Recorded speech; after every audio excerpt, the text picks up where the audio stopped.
ইমার্জেন্সিতে রোগীর হাতে পায়ে ব্যান্ডেজ করেন ওয়ার্ড বয়। শুধু তাই নয়, ডাক্তারের বদলে রোগীকে ছাড়পত্র দিচ্ছেন কমিউনিটি মেডিকেল অফিসার, এমনকি দিচ্ছেন ডেথ সার্টিফিকেটও। এমন মারাত্মক অব্যবস্থাপনার মধ্য দিয়ে চলছে ব্রাহ্মণবাড়িয়ার নাসিরনগর উপজেলা স্বাস্থ্য কমপ্লেক্স।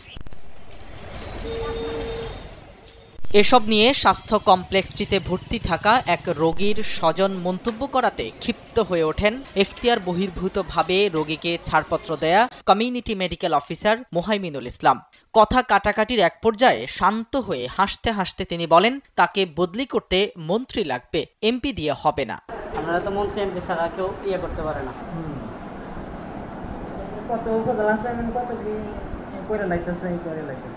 ডাক্তারের অনুপস্থিতিতে কিভাবে রোগীর রিপোর্ট দেখে ছাড়পত্র দিয়ে দেন একজন কমিউনিটি মেডিকেল অফিসার, এ ব্যাপারে প্রশ্ন করা হলে যথাযথ জবাব দিতে পারেননি অভিযুক্ত মোহাইমিনুল ইসলাম। এর পাশাপাশি তাকে বদলি করতে এমপি নয় মন্ত্রী লাগবে, এমন মন্তব্যেরও কোনো ব্যাখ্যা দিতে পারেননি তিনি।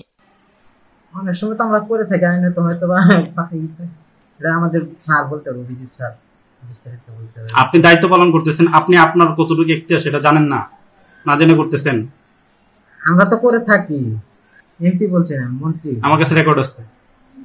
আপনি রেকর্ড করলে করতে পারেন, হয়তো কথার আলোকে এমনি মজা করে অনেক সময় উনি যেভাবে বলছে ওনার সাথে এইভাবে হয়তো বলছে।